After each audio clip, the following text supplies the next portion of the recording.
boom. I never, ever get tired of that theme tune, Hula. It's a work of magic. It's a work of art. It's genius. It's genius.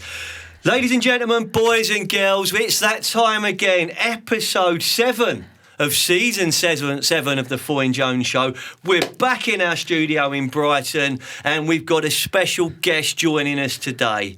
I'm going to get it out of the way. It didn't come home. The world's still turning. We're going to be looking for a New England manager. They did better than anyone would have expected after the first 2 or 3 games. But as we said in this studio, Charlie, it will come down to will we be good enough against a really good team? Holland were an OK team and we were just about good enough. Spain were an exceptional football team. And they just had a little bit more, didn't they, mate? Yeah, 100%. I think that's a bang-on assessment, to be fair to you, mate. Yeah. Did you enjoy the tournament, Kevin? I certainly did. So let's introduce you to our listeners.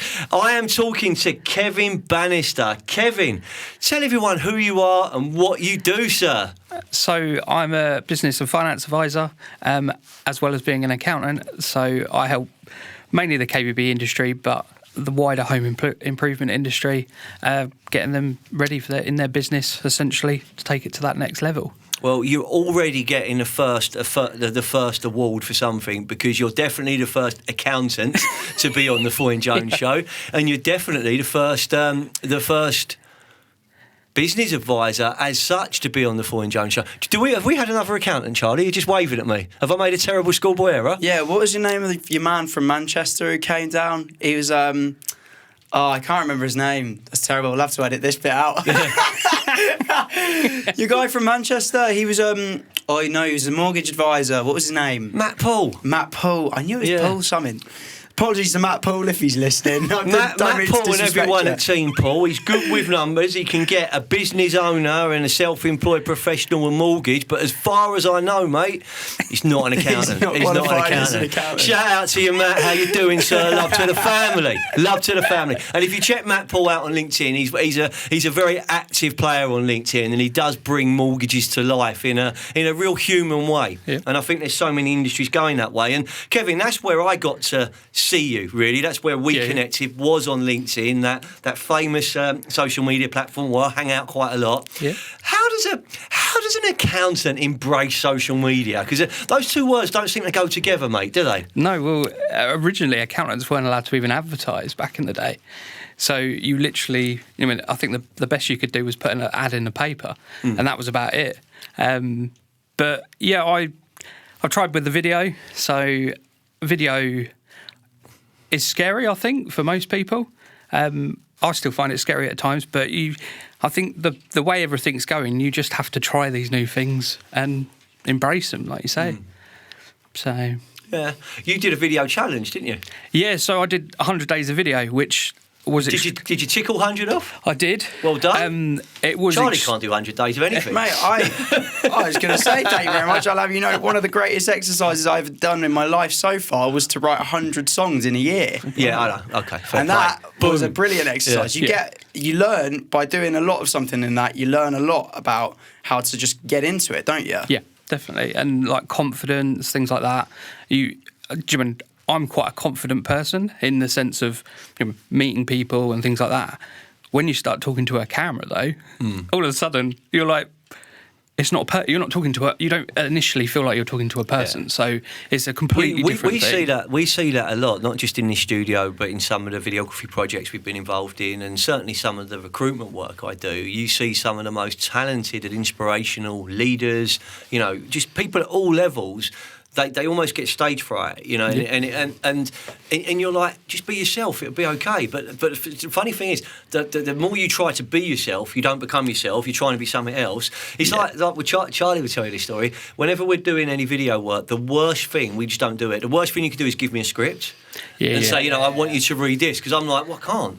Yeah. And he's going, what's wrong with you? It's 2 paragraphs. I'm like, I can't do it. I can't do it. Yeah. He's like, well, give me the script and just say what it said. And then I'm like, boom, fine. Yeah. And it's hard because you're reacting like that. So video marketing's found its way into the world of an accountant. Yep. And I'm really interested, Kevin, as how an accountant becomes part of the KBB and home improvement community? Because that's, you know, I can't imagine you started on that path. So No. tell me how that journey evolved, mate, if you can. So oddly, my whole family are in the sort of home improvement, sort of builders, roofers, absolutely everything.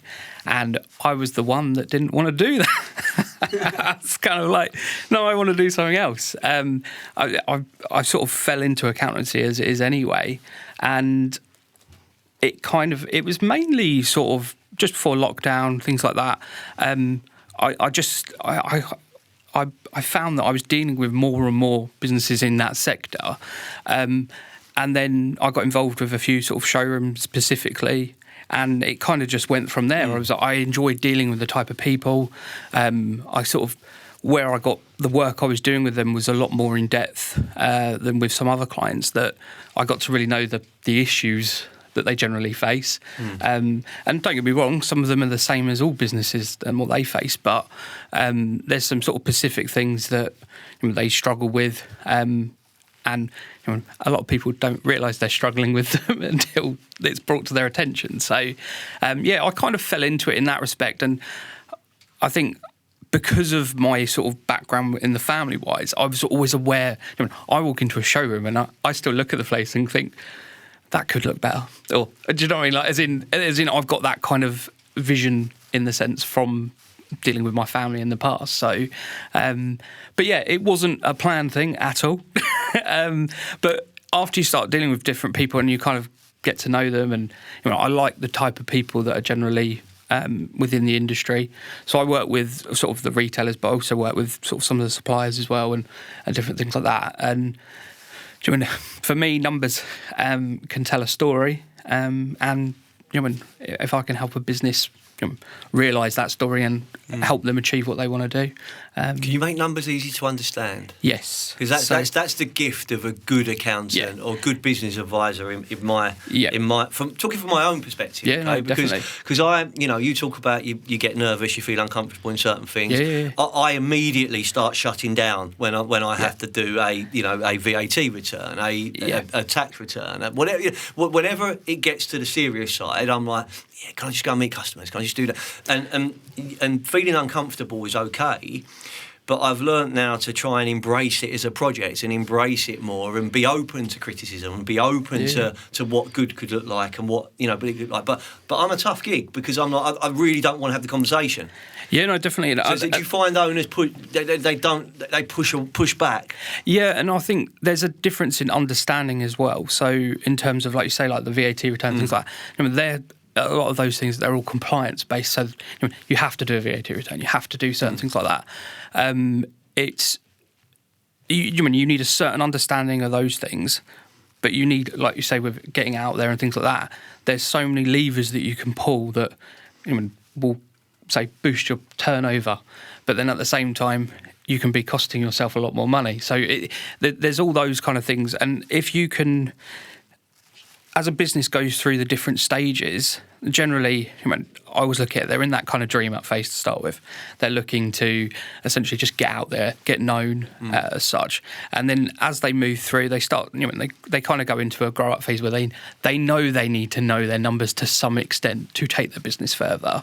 And it's when you get to that stage where you can, for me, when I start dealing with a business and you can see in their head it's clicking. They're all like, so hold up, if I do this, all of a sudden the profit starts, I can start taking more money home and all of that, and it all starts to kind of click. Whereas before, a lot of times it's sort of held in, it goes up and down. They're kind of just going along with the flow. In my experience, a lot of the retailers, and I'm sure they won't mind saying this, but they're existing quarter to quarter, they're existing month to month, they're existing project to project sometimes, and there's no shame in that, because I'm a business owner myself, and we've all been there, and I refuse to have a small or medium-sized business owner stand up and say, I've never worried about payroll, I've never worried about paying this return, I've never worried about that, because we don't sleep at night. No. Don't get me wrong, we will take our dividends, we will have our holiday, we get the other side of it, and that's the yin-yang, isn't it? You're playing that game. Sometimes I think having the right voice and the right member of the team, which Kevin Bannister, Kevin, we do in there, can really help. But you've got the and this is, I guess is a testament to yourself, and I know some of the clients you work with, you've got to earn their trust, you've got to win their hearts and minds, you've got to offer them value. Yeah. And it's valuing companionship, it's valuing mentorship, it's valuing guidance, as well as just looking at the numbers, isn't it? Definitely. And for me, all the clients that I generally deal with, for me, it's like you say, it's a partnership because I'm just as invested as they are. They're probably slightly more invested than me. Let's be real, but they are. I'm invested in their success just as much as my own success. And I think, it's a nice feeling when I've went to an event of a client not that long ago, and sort of after the event, I was like, I felt like proud, and these guys are like, they know what they're doing. It's like proud parent. Kind of makes me sound old now, but that's all right.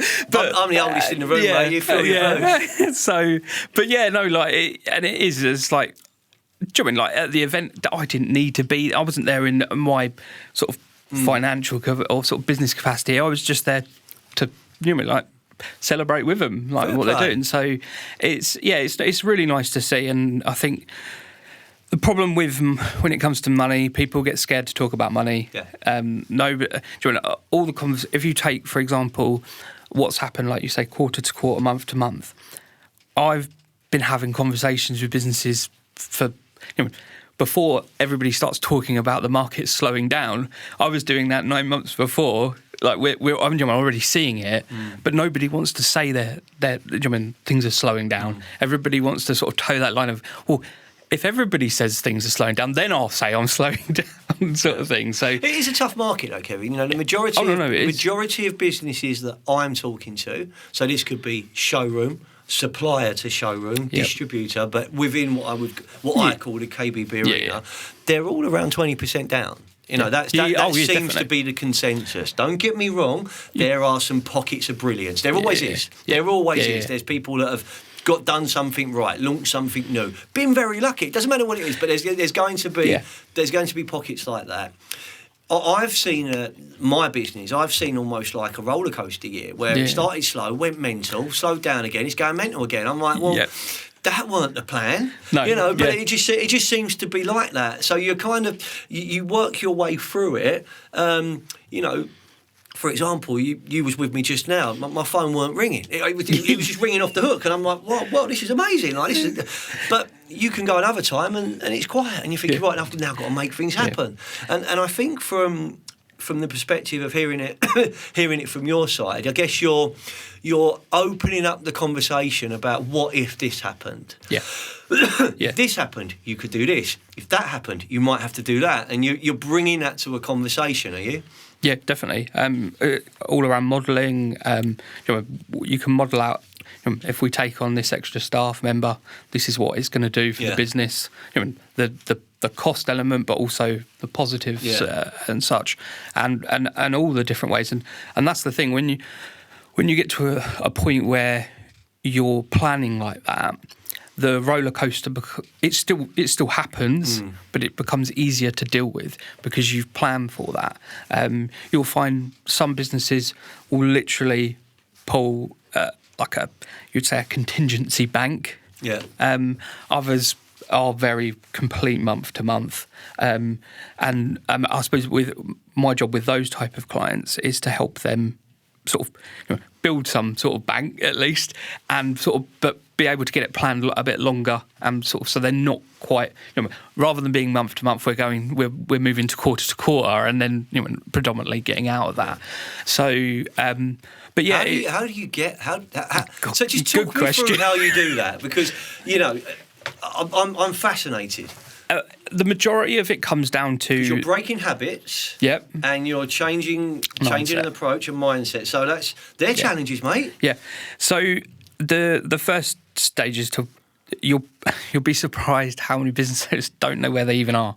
Like you say, so where is the business as it is at the moment? And they'll say, or I'll say, for example, how much did you turn over last year? Everybody seems to know their turnover figure. And you say, how much money did you make last year? I don't know, the accountant deals with that. I'm like, what do you mean you don't know how much you made?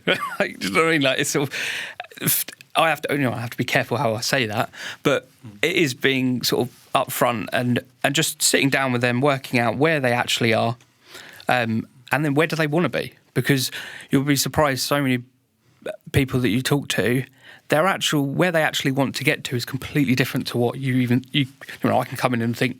So that's a really interesting point, because I've had this conversation a few times, and where I want to get is probably very different to what people imagine. You know, and I'm in my 20th year in different ways of looking at it. So right now, if you said that to me, I'd be able to go bang, bang, bang. And it wouldn't be, those three things would be very different to what people would traditionally expect. Yep. But they're reflective of where I am at a stage of my life, where I am with my family, where I am with my business, where I am with my children. It all plays in. And biggest thing for me with Foyne Jones and with everything I do, if I'm not driving to this studio today to meet you and see Charlie, and I've not got a smile on my face and I'm feeling the weight of the world on my shoulders, something's got to change. Yep. Because actually, that's no good for me. Yeah. And I know that because I've been in tough places through that. So I think from a business owner's perspective, if you're that guy, that you're the go-to guy that can actually give you peace of mind, give you reassurance, not be afraid to deal with the scary what-ifs, because nothing's that bad. There's normally a way out of everything, and it's just addressing that openly.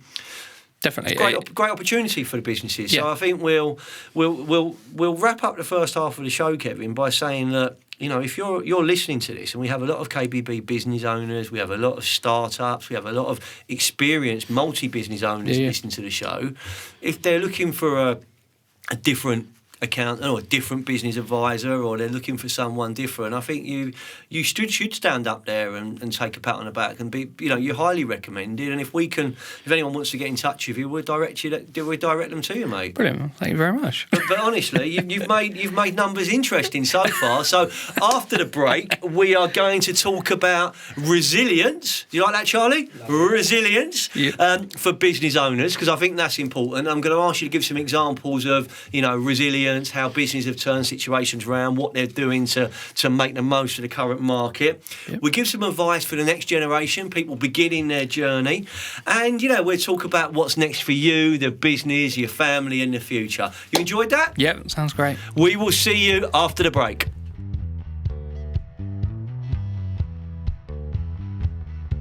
With over 35 years of global expertise in crafting, designing and delivering high-quality kitchen solutions, Carousel offers an unmatched variety of products including surfaces, sinks, taps and appliances designed to elevate and transform any culinary space.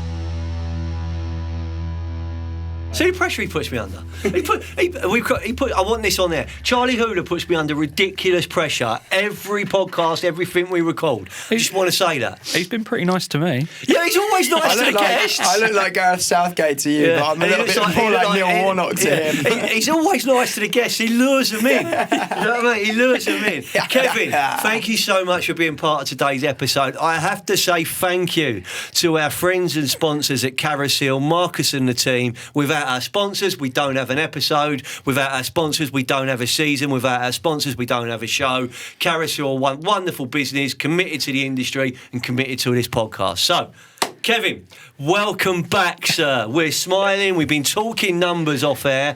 And I've been talking, Charlie, about the importance of a business owner of working smartly and prioritising your time by focusing in on projects and clients where you are working fair on both sides. Can't be too one-sided to you as a client, as a hiring manager, and it can't be too one-sided to me as a recruiter, because if I'm having it off, you're going to be a bit unhappy. If you're having it off, I'm going to be a bit unhappy. So for me, what's important? Getting paid on time, making the rate fair, having a transparent relationship, being honest with each other. They're all non-negotiables in my world. What I'm interested in is the type of advice you give to start-up KBB businesses, established KBB businesses, and maybe giving us some examples of how you've turned some tough situations through resilience and through advice and mentoring into real positive outcomes, mate. You got any stories? You haven't got to name names, but you got any examples you can share with us? So, I suppose the biggest thing that I come across to start with in most would be more slightly established businesses, but would be the turnover issue. So everybody's so focused on turning, like, sell. The more you sell, the more money you make. And the problem is kind of leading back to the smart sort of side of it, is that they just think, if I sell something, I make money. And the problem is when you then start adding in all the extra bits that haven't really been thought about. If you take a showroom, for example, when it's being installed, rubbish removal, like all these sort of, generally they're little things, but when you take that in, all of a sudden these erode at that profit. So when they then come to sell more, if something goes wrong on a job, that profit's like wiped out.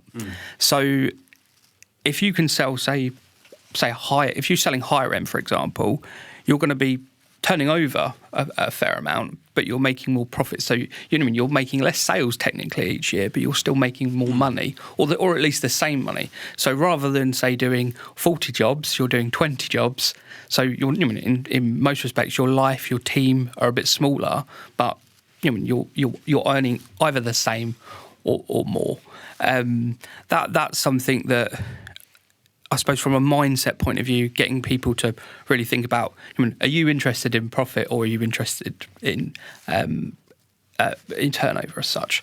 There was the big thing with when Victoria Plumb went under, with what we talk about with figures. Like, I could see, I did a talk last year about it, and we went through, Victoria Plumb pretty much about 5 years ago, that's when the problem existed. Yet for the 5 years, all that was talked about in the news was how great they were doing, because they were turning over record numbers. And then all of a sudden it goes under, and everybody's like, "Why is it going under?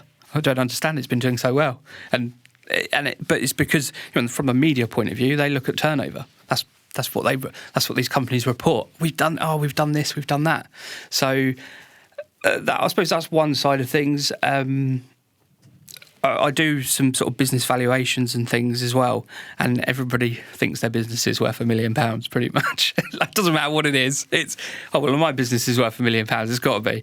And that, to be fair, they're probably the harder parts of what I do, in terms of to say, it's not really worth £1 million. But that's not to say it can't be worth £1 million. We just need to make some changes. Like you say, and it is about working smarter rather than harder. It's hard though, isn't it? Because I imagine with the businesses that you're talking about there, they might well be doing some good numbers, and they perceptionally, but if you're looking at an exit and the business owner wants to exit, and that's the person that drives that, I do see that. If you want to exit your business, you need to go from a lifestyle business to essentially a scalable business. The business, someone needs to be able to come in and essentially just replace you, or even better, if you can actually pull yourself out of the business to the point that you're running the business as a director as such. They don't even have to then account for that, so it becomes much easier. But yeah, like a lot of businesses, it can be hard to hear that essentially, they've got a business, but it's still a lifestyle business that when you come to try and sell this business, it's not gonna sell in the way you think it will sell. But there are really simple things that can be done to completely change that, and it's just demonstrating. So when someone comes to you to look to, say, buy the business, or you put when you put something out there to sell the business, you're in a situation where you can explain, take me out of the business.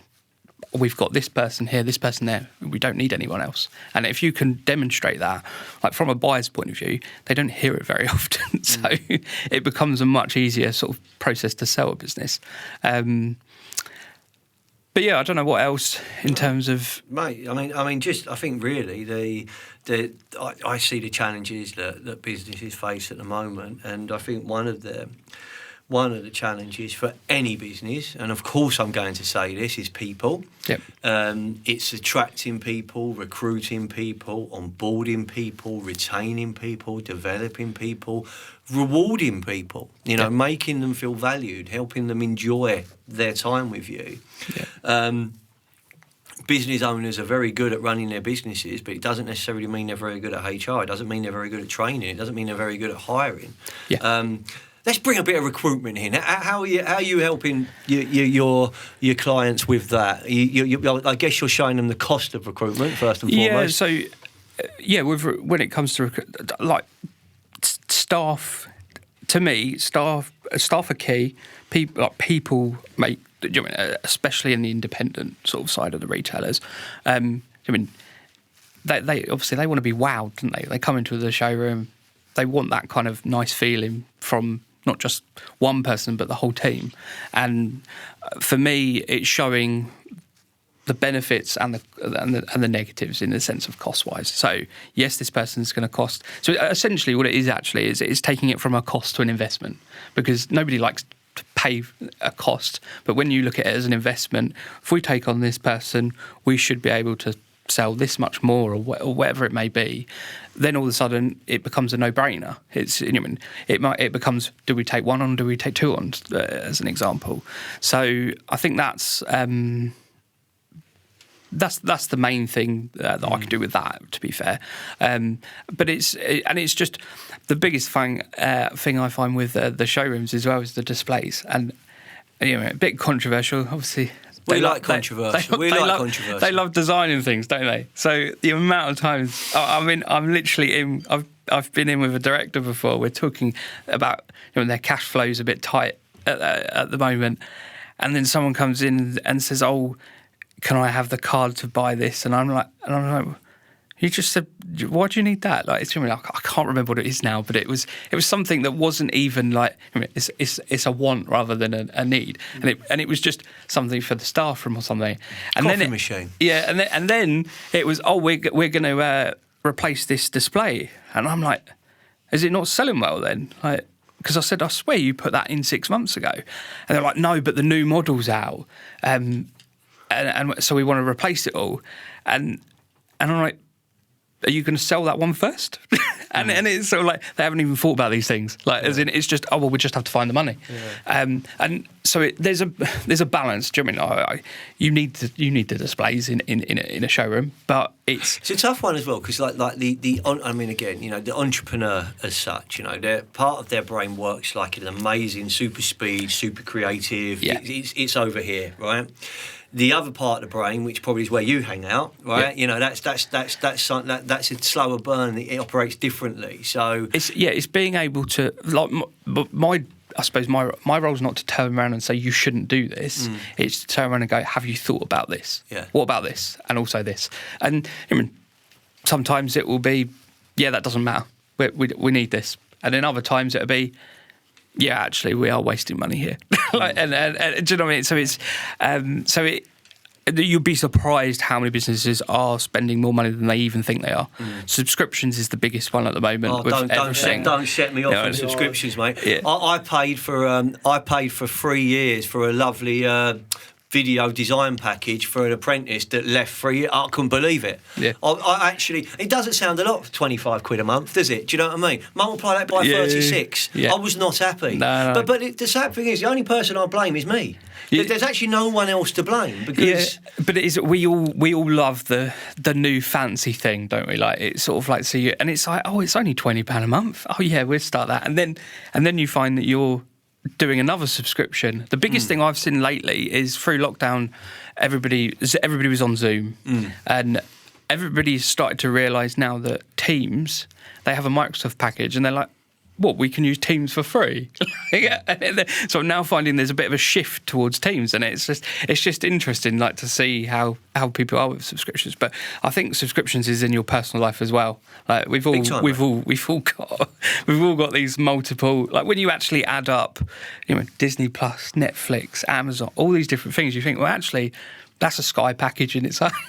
Honestly, there's... And you're paying for Sky as well. Once every so often, I do like a spiritual cleanse of everything, and ring everyone up and say I'm quitting. Yeah. I'm leaving, and then we work our way back. But I was working out at one stage. I had the full Sky package, the full... It's not even BT Sport anymore, but the full BT Sport package, the full this, the full that, the full... And I'm going, I don't watch any of these.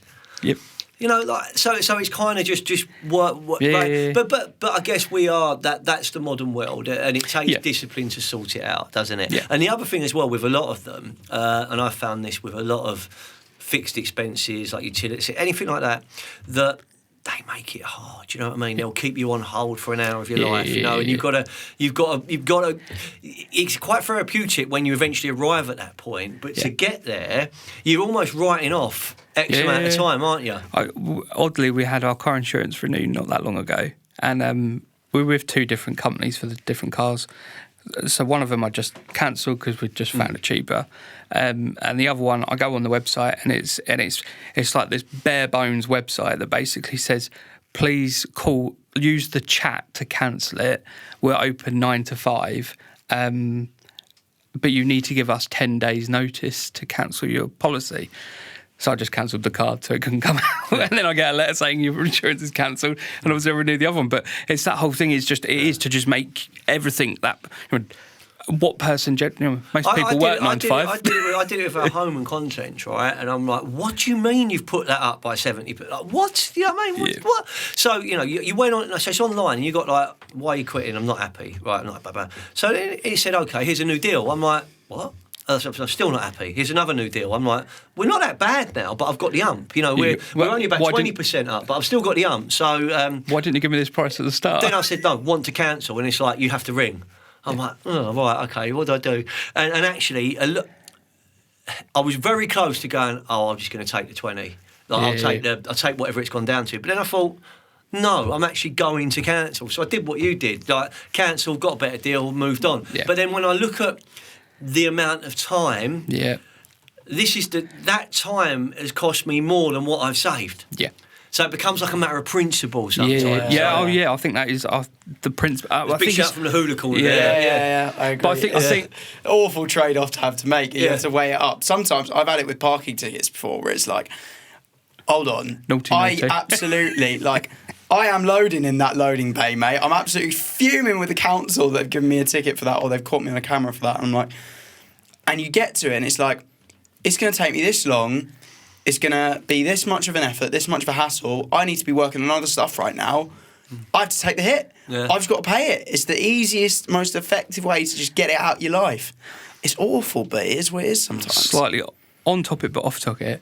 Joe Lycett. I don't know if he's got a clip where he gets a parking ticket. Yes, it's brilliant. It is brilliant. Yeah. If anyone wants it, if you just search Joe Lycett parking on the moon, and you're it's absolutely brilliant. He does well. He does. Yeah. But I think so we do it more for personal. I think it becomes because. Well, generally for me, I have the wife nagging. No, but have you done that yet? Talking about these issues, though, right? These are issues for business owners that have got absolutely nothing to do with whether you're having a good day or bad day at work. It's got nothing to do with motivating your staff. It's got nothing to do with inspiring your clients or your customers. It's got nothing to do with your next social media foray, whatever you're up to on that. But these actually affect your mindset. Yeah, definitely. One of the things that I work really hard on is, and I get it right sometimes, I get it wrong sometimes, is trying to make sure that if I walk into a meeting, I'm present for that meeting, regardless of whatever else is going on. And it doesn't matter. I could be having the worst day in the world, but when I walk into the Team Foyne Jones arena, as I call it, where the magic happens, I need to be the best version of me, regardless of what else is going on. That's resilience in itself sometimes, because actually, I don't even want to walk in now. I want to walk straight back out and deal with all the things I'm dealing with. But you can't, because if you're down, business is down. Yeah, and to be fair, I'm exactly the same. I've probably had the toughest couple of years lately, just from a family point of view, and just literally everything that it's the same with the house. As in nothing ever goes wrong, and then as soon as you start doing something else, all of a sudden something goes wrong. So for me, the last couple of years have been pretty tough. But what's interesting is when I've sort of spoke to a few people about that before, they've all turned around and said, that's quite weird because it doesn't come across like that. You know what I mean? Like you and it's not putting a front on. Well, I suppose it is in a way, but it's they're my problems in the background. Yeah. Do you know what I mean? Like as in, like everybody's got things going on, haven't they? And the thing is, everybody should be comfortable to talk about things, but at the same time, like you say, I want to be. I'm not there to give you my problems. I'm there to try and help you with your problems. So it is mindset though, because some of the things that you deal with can destroy you on another day. On another day, you laugh at them, and I guess that is the biggest example of resilience we can. Get your mind in the right place to overcome adversity, meet triumph and disaster, and treat those two imposters just the same. You know, you've got to do that. So, Kevin, we're going to wrap up. You can't believe this, mate, but we're nearly finished. Charlie's flashing things at me over there. You know what I mean? That doesn't mean he wants a beer. It means like we're running out of time. So I want to finish the show by asking you a question, and I'm going to pose this slightly differently to others. I'm a KBB business owner. I've opened the showroom. It's in my dream location. I'm an ex-fit. I've got my showroom. I want to make the magic happen. What are the 3 things I should do well from an accountant's perspective to be successful? So, know your numbers. So I'd be looking at average transaction value, number of sales you need to make. They're kind of the sort of key points. And then ultimately just keeping an eye on your costs. It's very easy to just throw the costs in a... back in the day with the receipts, it's just throw it in a bin and leave it for a year. Just be aware. I mean, you especially at the start, you're in a situation where you can actually spend... You're generally sort of hustling a little bit. But at that point, you generally can monitor the costs more because you can work out this is what it's going to cost me to do it. So you can be a bit more present with those numbers. So try and, I think, look project to project initially. As the business starts to grow, you'll have to look on projects, but also at a bigger level. But it's just don't be scared of the numbers, I think is the thing. Everybody just looks at it, it's my accountant's job. The problem is by the time the average accountant will look at your stuff, it's 18 months later. So, and the last thing you want is someone coming to you going, you made no money, or you made you actually owe the business money because you've taken too much out. So, it's just being aware, I think, is the biggest thing. Just making sure that you're present with it. So focus on your average transaction value, control your costs, and be aware. Yeah. There you go. That, Kevin, is a fantastic way to end your episode, which was episode 7 of the Foy and Jones Show. It's been a great conversation actually, because we're talking about really serious issues in a way which I think will resonate with so many of our listeners. So thanks for coming down today. Thank you for having me. I've enjoyed getting to know you, and I think there's lots that you can offer any one of our listeners. So if anyone's listening, they're seeing the clip, or you're listening to this and you want to reach out, get in touch with me. I'll introduce you to Kevin. I'm going to keep supporting what you do on LinkedIn as well, because you know what, you turn up. And you're consistent, and those two aspects, turning up, putting content out, and doing it consistently, put you ahead of 90% of other users on the platform. You know that. So keep doing that and keep smiling. Charlie, we will see our listeners and guests on the next episode of the Foy and Jones Show. That, sadly, is the end of episode 7 of season 7. We were talking resilience with Kevin Bannister. Shout out to our sponsors, Carousel. We'll see you next time.